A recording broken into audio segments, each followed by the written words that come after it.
बहुत बहुत स्वागत है इस चैनल पर वर्ल्ड में। जैसे कि हमारी इंग्लिश की सीरीज अभी कंटिन्यू चल रही थी, बीच में एक वीडियो मैंने पैसिव वॉइस की सीरीज में पढ़ाई थी, उसके बाद एक और सेकंड पार्ट में पढ़ाया था मैंने उसका। तो पहला जो पार्ट है उसका जो कह सकते हैं कंसेप्ट टॉपिक था उसका पैसिव वॉइस का, वो म्यूट हो गया था, शायद उसका वॉइस टेक्निकल इशू हो गया था जिसके कारण उसकी वॉइस नहीं आ पाई। उसी के कारण उसी वीडियो को मैं दोबारा रिपीट कर देता हूँ ताकि आपको वीडियो लिंक से ना हटे। सेकंड पार्ट आपको तब समझ आएगा, पहला पार्ट आपको क्लियर हो जाएगा।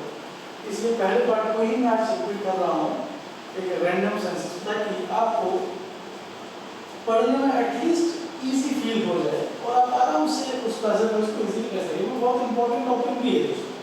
एसएससी का फेवरेट है, मान लो विदाउट पैसिव वॉइस एसएससी कोई एग्जाम देता ही नहीं, और आपको मेंस एंड टियर 2 में भी इसका बहुत इंपॉर्टेंट रोल प्ले होता है। तो दोस्तों इस बात का विशेष रूप से ध्यान रखना है आपको, और वही हम आज आपको समझाने की कोशिश करेंगे दोस्तों। तो एक स्टार्टिंग में आपको इसका एक्चुअली यूज कहाँ है, कैसे इसे यूज करना है, how to use it and what is the importance of passive voice in the grammar and why it is used and is it useful for the daily life also, and we will understand these kind of sentences. Let me tell you one thing.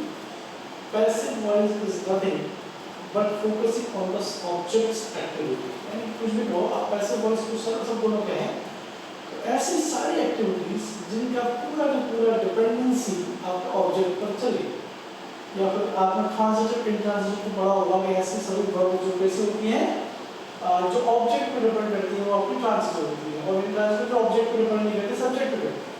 तो एक मतलब ये निकलता है कि आप वो सभी वर्ब जो ट्रांजिटिव होती हैं वही आपको पैसिव वॉइस में काम करती हैं, क्योंकि वही सारी एक्टिविटी आपके ऑब्जेक्ट को डिफाइन करती है। दूसरी बात, पैसिव वॉइस को सरल शब्दों में और समझने की कोशिश करें तो मेरा मतलब ये कई ऐसे सेंटेंसेस हमारे लाइफ में होते हैं जो बिना पैसिव वॉइस के बोले ही नहीं जाते। जैसे example I am selected, he is selected, they are selected, या you are fired।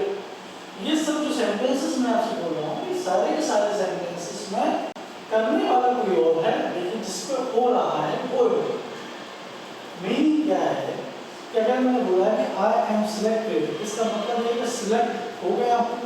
अब जाहिर है कि सिलेक्ट मैं तो हुआ हूँ ना, सिलेक्ट करने वाला तो कोई और ही होगा, क्योंकि सिलेक्ट करने वाला तो मैं ही हूँ और होने वाला तो मैं हूँ, ये तो पॉसिबल है ही।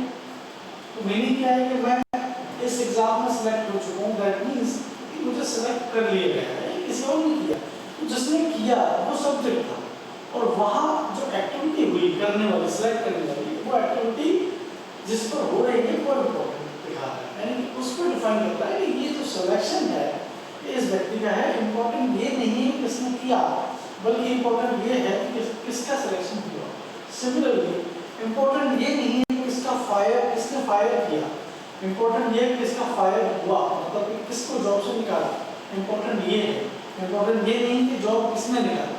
तो फैक्ट इज कि आपकी जितनी भी एक्टिविटीज होती हैं ध्यान रखना दोस्तों, वो सब के सब पैसिव एक्टिविटीज होती हैं ऑब्जेक्ट। अब आपका थोड़ा सा और मैं बता दूं जरा, देखिए दोस्तों 5 टाइप के हमारे जनरल सेंटेंस होते हैं जो मैंने आपको पहले भी पढ़ाए थे दोस्तों। मैं फिर से बता रहा हूँ क्योंकि पैसिव वॉइस को पढ़ने से पहले इसका पढ़ना बहुत इंपॉर्टेंट मुझे लगता है।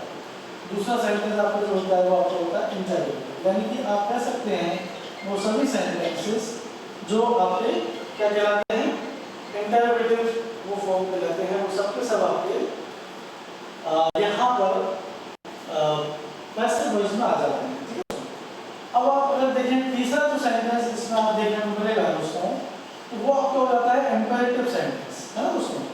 इंपेरेटिव सेंटेंस में आप उसका यूज करेंगे। तो इंपेरेटिव सेंटेंस क्या होते हैं, जो एडवाइस एडजेक्टिव इस तरह के यूज हम लोग करते हैं वो आपका इंपेरेटिव सेंटेंस आ जाता है। ठीक है दोस्तों, इसके बाद यहाँ पर जो आपका नेक्स्ट पोर्शन उसमें आ रहा है दोस्तों, वो हो रहा है आपका ऑप्टेटिव सेंटेंसेस। ऑप्टेटिव सेंटेंसेस मतलब ऐसे सेंटेंस जो ब्लेसिंग के लिए, एडवाइस, ऑर्डर, इन सब के आपको विशिंग के लिए, ब्लेसिंग के लिए, कर्स करने के लिए यूज करते हैं तो ऑप्टेटिव फॉर्म में रहता है। ठीक है ना। इसके बाद पांचवा आपका जो आता है वो आपका होता है एक्सक्लेमेटरी सेंटेंस। ठीक है दोस्तों। एक्सक्लेमेटरी सेंटेंस का मतलब होता है जहां पर सरप्राइजिंग वाली बात है। क्या हो दोस्तों? सरप्राइजिंग, ठीक है। यहाँ पर सरप्राइजिंग वाला मैटर जो होता है वो आपका एक्सक्लेमेटरी होता है। ऑक्यूपेंट का मतलब क्या होता है दोस्तों? यानी जहां पर विश, ब्लश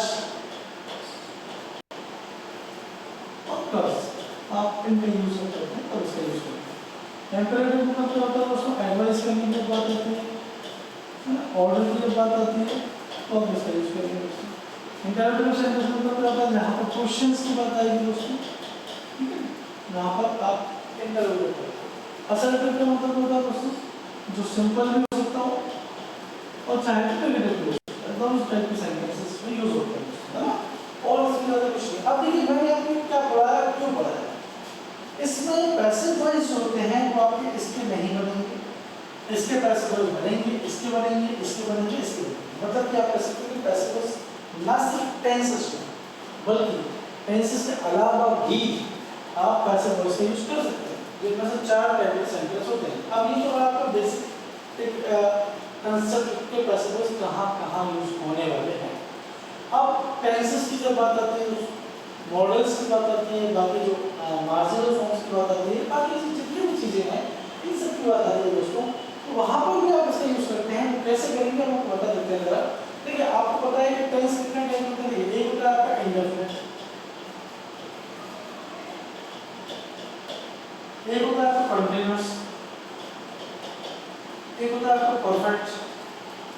इंडेफिनिट में क्या क्या होते हैं? 3 होते हैं, एक प्रेजेंट होता है, एक पास्ट होता है और एक आपका फ्यूचर। अगर मैं फ्यूचर की बात करूँ तो स्ट्रक्चर क्या होता है? सब्जेक्ट प्लस वर्ब की first form S, ES, IES, object. Similarly past में जो बात करूँ subject plus V two plus form है सेकंड फॉर्म, फिर आपका ऑब्जेक्ट। फ्यूचर की बात करूँ क्या हो जाएगा? Subject plus will plus verb की first form and object. Similarly आप कंटीन्यूअस की बात करेंगे तो यहाँ पर प्रेजेंट में क्या हो जाएगा? Subject plus is, am, are, verb first form के साथ ING then object. Similarly past में करूँगा तो यहाँ पर ज़्यादा कुछ चेंजेस नहीं होगा, सिर्फ हेल्पिंग में बदल जानी है, वाज वर्ब जाएगा, बाकी तो सब कुछ बेसिक वैसे चलने वाला है। फ्यूचर में भी सेम टू सेम यही रहने वाला, subject plus will have, sorry will be, verb की फर्स्ट फॉर्म के साथ आईएनजी और बाकी पूरा जो सेंटेंस आ जाता है ये आपका कंटीन्यूअस। अब देखिए यहाँ पर समझने वाला विषय ये है कि ये जो आपका यहाँ पर ये जो दिख रहा है ये पैसिव वॉइस कभी नहीं दिख रहा, मतलब आपको यहाँ पैसिव वॉइस नहीं लगाना है, लेकिन आपका इनका पैसिव वॉइस बनेगा, इसका पैसिव वॉइस बनेगा, ये पैसिव वॉइस बनेगा, इसका पैसिव वॉइस बन जाएगा, इसका भी बन जाएगा, इसका भी बन जाएगा, ठीक है। यहाँ पर फ्यूचर में कंटीन्यूअस तो सिर्फ 2 ही के बनते हैं, इंडेफिनिट के 3 बन जाते हैं और परफेक्ट के जो है, अगर परफेक्ट की बात करूँ तो आप देखेंगे कि जो परफेक्ट फॉर्म है, जैसे एग्जांपल परफेक्ट की बात करें हम, तो परफेक्ट का भी हेल्पिंग वर्ब क्या होती है? सब्जेक्ट प्लस हैव्स, वर्ब की third form and then object. Similarly had आएगा, वर्ब थर्ड फॉर्म और object, subject plus will have, verb की थर्ड फॉर्म और, यानी कि आप कह सकते हो कि इसका भी पैसिव वॉइस बनेगा दोस्तों, इसका भी पैसिव वॉइस बनेगा और इसका भी पैसिव वॉइस बनेगा, ठीक है ना। अब पैसिव वॉइस बनेगी कैसे, ये इंपॉर्टेंट है। तो मैं आपको एक बेसिक स्ट्रक्चर बता रहा हूँ, उसके बाद हम अलग-अलग टेंसेस के पैसिव वॉइस के स्ट्रक्चर बनाएंगे। देखिए समझने की बात करते हैं थोड़ा सा।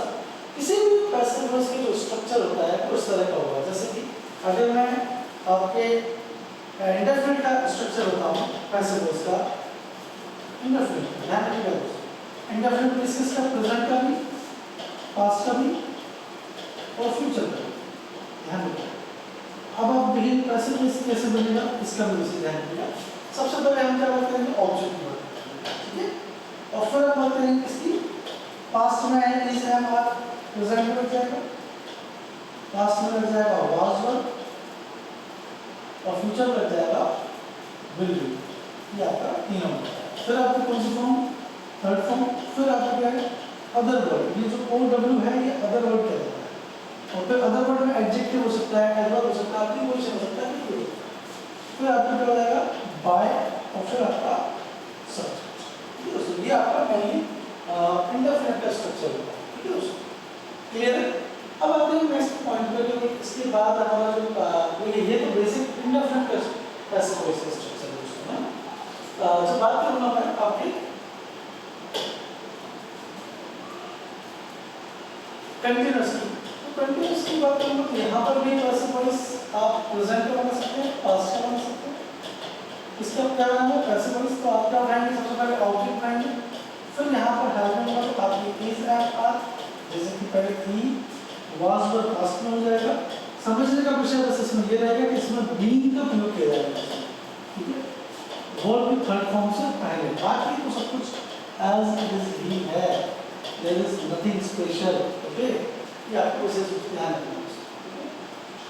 The next point we have is अब वापस परफेक्ट की बात करेंगे। परफेक्ट वाला टॉपिक बताया है, इसमें भी हम थोड़ा समझने का विषय है। इसमें प्रेजेंट, पास्ट एंड फ्यूचर, ये मैं बात करूँगा। इसका जो पैसिव वॉइस बनेगा दोस्तों, उसमें लगेगा ऑब्जेक्ट हैव, हैज, बीन। यहाँ पर ध्यान रखना दोस्तों, बीन लगना है और वर्ब की थर्ड फॉर्म, फिर आपका अदर वर्ड, फिर आपका बाय एंड देन आपका सब्जेक्ट। ये आपका परफेक्ट का स्ट्रक्चर है। यहाँ पर मैं हेड लगा दूंगा तो पास्ट हो जाएगा, विल हैव लगा दूंगा तो फ्यूचर। बस नथिंग स्पेशल। कहने का मतलब ये है कि जो पैसिव वॉइस होता है दोस्तों, वो आपका बेसिकली बहुत ही इजी वे में आप इसको समझने की कोशिश कर सकते हैं। जब मैं आपको नेक्स्ट क्लास पढ़ाऊंगा, नेक्स्ट क्लास में आपके एग्जाम्पल भी देंगे और एग्जाम्पल के साथ साथ जो सेकंड पार्ट हमारा हो चुका है उसको हम आगे कंटिन्यू करेंगे। इसका एक रिवीजन है, थर्ड पार्ट में ही रिकैप करूँगा, जिससे कि आपका पैसिव वॉइस क्लियर होकर दिखाएगा। ठीक है दोस्तों, तो मेरे हिसाब से पैसिव वॉइस की बेसिक ढांचा था वो मैं आपको तैयार कर दिया है इसमें से, और इसके बाद की जो सीरीज है उसमें पैसिव वॉइस के क्वेश्चन हम लगाएंगे ताकि आपके कंसेप्ट जो हैं इजीली सॉल्व हो जाए कि क्या कहना चाहता है क्वेश्चन, राइट। तो इसी के साथ आज के सेशन का हम समाप्त करते हैं। किसी भी तरह की क्वेरीज आपके पास आती हैं, किसी तरह की प्रॉब्लम आपको पूछनी पड़ती है, you can put your question in the comment box and we will definitely reply in the video और in the comment box also, right? So, if you like this kind of session and you have liked it, in that case just hit the like button and subscribe already, so that you may see the video as well as other people too, right? So, तो आज का हम यहीं करते हैं। आगे के लिए हमारी तैयारी कंटिन्यू जारी रहेगी। इसी के साथ मैं आपको शुभकामनाओं के साथ आज की वीडियो सेशन के साथ समाप्त। जय हिंद, जय भारत।